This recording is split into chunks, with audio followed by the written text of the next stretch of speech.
이제 원래 그 서울대 재시문 면접이랑 MMI를 좀 주로 했었는데, 이제 상상고는 제가 이제 조금 팀으로 개별로만 하다가 이렇게 오픈으로 친구들이랑 이제 하게 되는 거는 처음이에요. 근데 이제 개별로 했던 친구들이 그래도 실적이 좀 좋았고, 그리고 좀 인원이 여기, 네. 아무래도 초반에 시즌 1부터 시작을 하게 되면은 그 인원이 그렇게 많지 않기 때문에 좀 소규모로 잘 꾸려갈 수 있을 것 같다, 이렇게 생각이 되고요. 일단 목차는 간단하게 이렇고, 일단 숫자부터 살펴보실게요.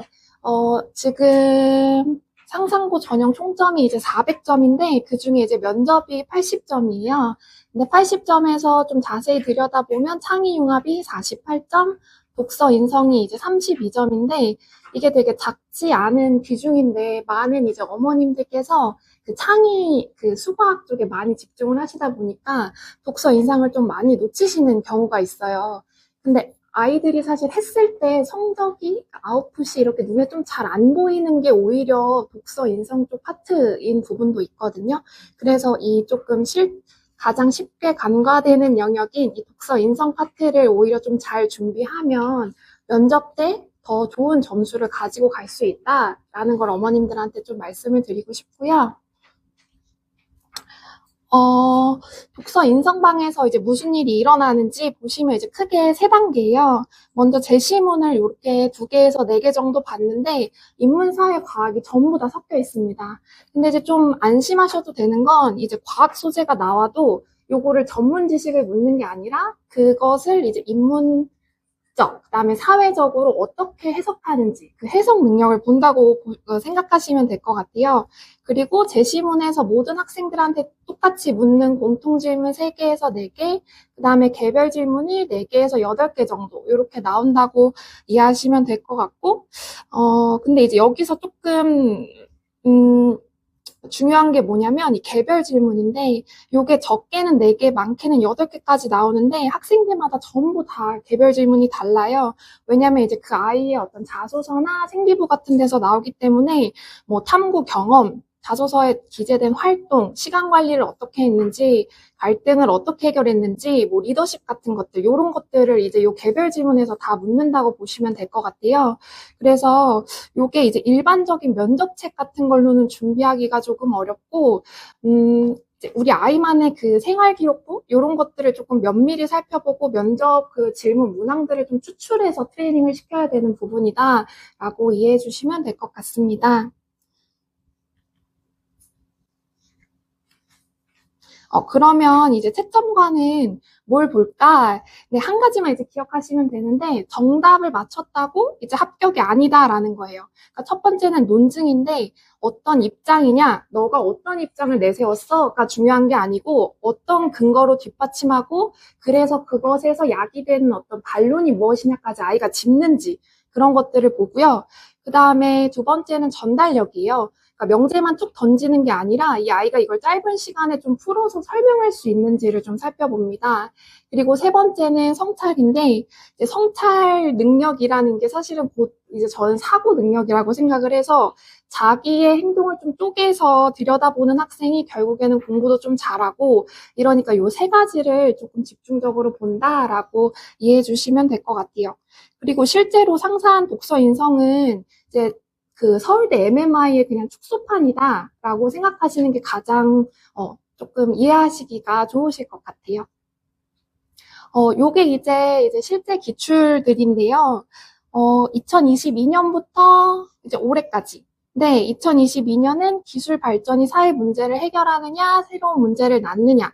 23년은 사회 문제를 조기 예방할 거냐, 보이지 않는 위험을 인식할 수 있냐. 24년은 뭐 안전이냐, 포용이냐. 25년은 성과를 독점할 거냐, 공유할 거냐. 그 다음에 이제 26년은 예술의 가치와 공정성이었는데요. 교과 지식을 직접 묻는 질문들은 거의 없고, 생각을 조금 확장하고 가치를 판단하게 하는 문제들이 좀 거의 대부분입니다. 그래서 소재가 조금 바뀌어도 같은 틀로 훈련을 하면 충분히 대비를 할 수 있다, 그렇게 말씀드리고 싶고, 실제로 이제 기출을 하나 조금 간단하게 말씀을 드릴게요. 이게 2025년 반타블랙 문항인데 내용은 이래요. 그 아니시 카푸어라는 작가가 이제 세상에서 가장 검은색을 사들여서 자기만 쓰겠다고 독점을 해요. 근데 그러자 이제 다른 작가가 반발해서 누구나 쓸 수 있는 색을 만들어가지고 카푸어만 사용 금지라고 이제 맞섭니다. 그러고는 묻죠. 이제 제시문에 대한 이제 상상고 면접에서 아이들한테 묻는 질문이 요 세 가지인데요. 핵심은 뭐냐? 그래서 너의 의견이 무엇이냐? 그리고 유사 사례와 선정 이유가 무엇이냐? 요렇게 이제 보시면 될 것 같아요. 먼저 이제 저희가 가르치는 거는 먼저 첫 번째로 핵심을 잡는 거예요. 예술적 성과를 한 사람이 독점을 해도 되는가? 아니면 공유를 해야 하는가? 요걸로 이제 쟁점을 규정을 하죠. 그 다음에 이제 양쪽을 조금 저울질합니다. 그 다음에 창작자의 권리냐, 색은 다 같이 쓰는 표현 수단이냐, 입장을 정하면, 그 다음에 이제 근거를 대고 예상 반론까지 짚습니다.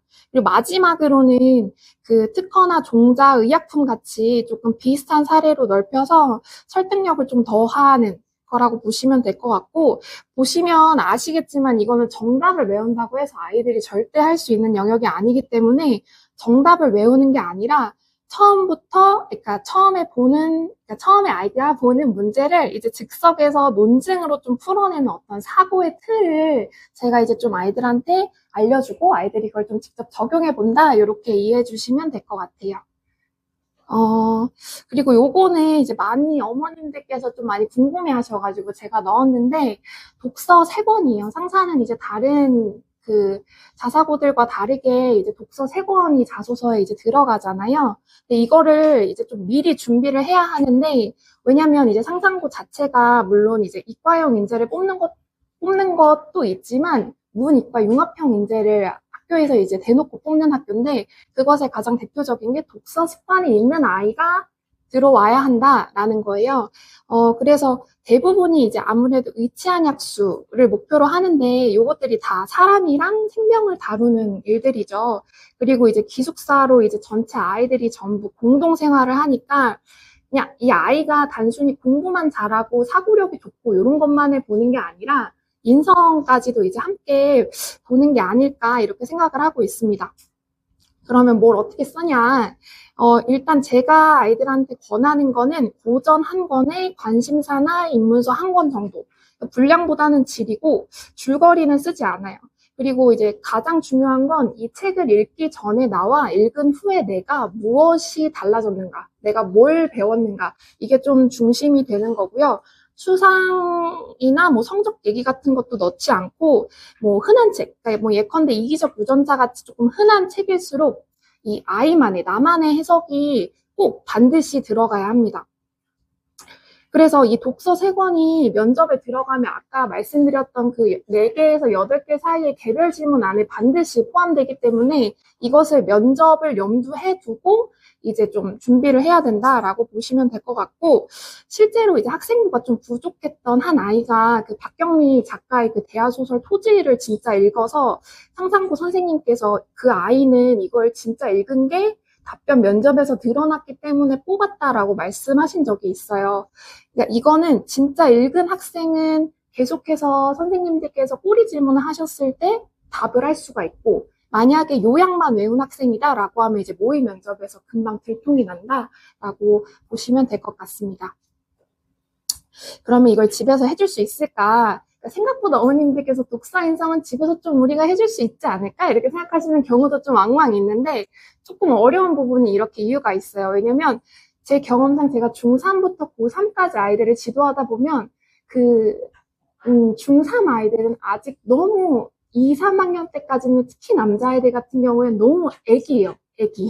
그래서 생각이 있는데 그걸 말로 표현하는 능력이 아마 제가 봤을 때는 그 10대 인생 전반에 걸쳤을 때 가장 어려운 시기가 아닐까 생각되는 게 중2, 3 아이들이거든요. 그래서 요거를 좀 툭툭 이렇게 던져주시는 선생님들도 필요하지만, 이제 저는 좀 스타일이 약간 오고 좀 잘했어, 약간 이런 스타일이거든요. 그래서 그렇게 좀 잘하는 것들을 좀 더 끄집어낼 수 있게, 자신감을 가질 수 있게 이렇게 좀 지도를 합니다. 두 번째는 혼자서는 본인 답을 좀 못 보는 경우가 많다는 거. 그리고 세 번째는 꼬리 질문 같은 것들을 미리 연습을 하기가 혼자서 하기는 좀 어렵습니다. 그리고 네 번째는 우리 아이 생기부에서 나오는 면접 질문인데, 요거는 이제 어머님들께서 조금 하시기가 조금 어려운 부분이 있어요. 근데 이제 제가 보통 수업을 할 때마다 하는 일이 요거기 때문에, 요거는 이제 제가 아이들한테 다 따로 분석해서 아이들별로 면접 개별 문항들을 마지막에는 다 제공을 할 예정이에요. 그래서 수업을 어떻게 하느냐? 수업은 이제 이렇게 합니다. 간단하게 정답이 없는 거기 때문에 아이 얘기를 먼저 듣고 그 아이가 말한 답에 분명히 좋은 점이 있거든요. 근데 잘못한 것부터 얘기를 하면 애들이 그다음부터는 입을 좀 닫아버려요. 그리고 면접실에 들어가서도 더 이제 좀 위축이 되고 이래서 저는 좋은 점을 매 수업마다 하나씩 짚어주고 그 다음에 이제 아이한테 좀 가르치는데 보통 이렇게 수업을 하다 보면 이렇게 막 앞에서 선생님이 뭐라 말씀하시고 아이들은 보통 이렇게 좀 수동적으로 듣는데 제 수업은 완전 달라요. 애들이 무조건 말을 해야 되고 저는 이제 거기서 뭘 잘했다. 이거는 조금 더 보완해보자. 이런 식으로 좀 지도를 한다고 보시면 될 것 같아요. 그래서 제시문을 먼저 주고 그 다음에 아이의 의견을 듣고 그 다음에 아이들 답에서 잘한 부분을 짚어서 자신감을 좀 더하고 그 다음에 이제 제가 좀 해설을 해줄 거고요. 그리고 난 다음에 이제 다시 한 단계 더 발전된 모습으로 다시 발표한다. 이렇게 보시면 될 것 같습니다. 네, 이렇게 요 틀로 드리지는 않고 제가 그 서울대 재신문 면접할 때 아이들한테 매번 주는 그 시트지가 있는데 그 시트지가 매 수업마다 나간다고 보시면 될 것 같아요. 근데 주로 뭐 예를 들면 요런 재신문으로 시작을 해서 개념 파악을 하고 어떻게 적용을 시키고 어떻게 통합시키는 문제와 한계를 짚는 거는 어떻게 할지 이런 툴로 그냥 기본적으로 지원이 된다라고 이해해 주시면 될 것 같습니다. 그래서 제가 뭐 도울 수 있는 거 이건 아까도 말씀드렸지만 이러한 것들로 인해서 제가 아이들을 좀 더 오구오구 할 수 있다는 점 그리고 독서 인성은 아이들이 아무래도 그 선행도 그렇고 저도 해야 할 게 많은 걸 알고 있기 때문에 가능하면 제 수업 시간 안에서 다 끝낼 수 있게 하는 게 제 수업 목표예요. 그래서 저는 뭐 별도로 과제가 나가거나 이러지는 않고 수업 시간에서 대신 이제 시즌 1부터 이제 저의 차근차근 스텝 바이 스텝을 따라온 그 친구들만 좀 가능한 건데 그런 경우에는 요 수업만으로도 가서 이제 떨지 않고 할 수 있게 그렇게 이제 지도를 한다 보시면 될 것 같습니다. 네, 시즌 1, 2, 3는 이렇게 나뉘고요. 이때는 조금 약간 라이트하게 애들이 좀 겁이 많아요. 아까 말씀하셨지만 그 비문학 지문 독해도 좀 잘 안 되는 경우도 많고 이래서 좀 라이트하게 갈 거고 그 다음에 시즌 2 때는 이제 좀 통합형으로 갈 거예요. 그리고 시즌 3 때는 이 통합형을 기반으로 좀 압박 모의 면접을 진행을 할 건데 상상고 선생님들께서 기본적으로 좀 친절하게 이렇게 아이들한테 힌트도 주시고 하시지만 간혹 독서 인성 파트에서는 압박 면접을 하시는 선생님들도 계세요. 그래서 아이들이 좀 약간 이렇게 어떡하지? 약간 이러면서 좀 당황하는 경우들이 있기 때문에 저는 이제 수업은 오고 하지만 모의 면접 자체는 조금 압박으로 진행한다라고 보시면 될 것 같고 요게 이제 시즌 1의 커리큘럼인데요.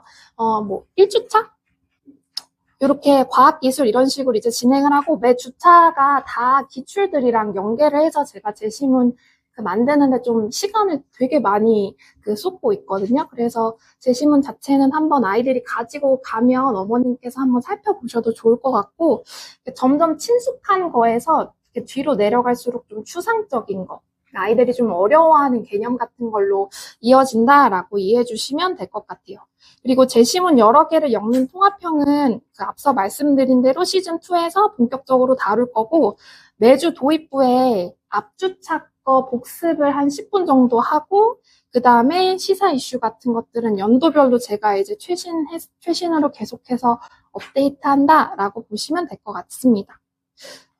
그래서 정리를 하면 이제 저는 우리 애기들이 좀 스스로 설명을 할 수 있을 때까지 아이들 한 명 한 명 답변을 조금 개별적으로 꼼꼼히 본다. 요게 조금, 저의 수업의 어떤 목표? 약간 그 어떤 업의 기준? 약간 이런 게 있다라고 이해해 주시면 될 것 같습니다.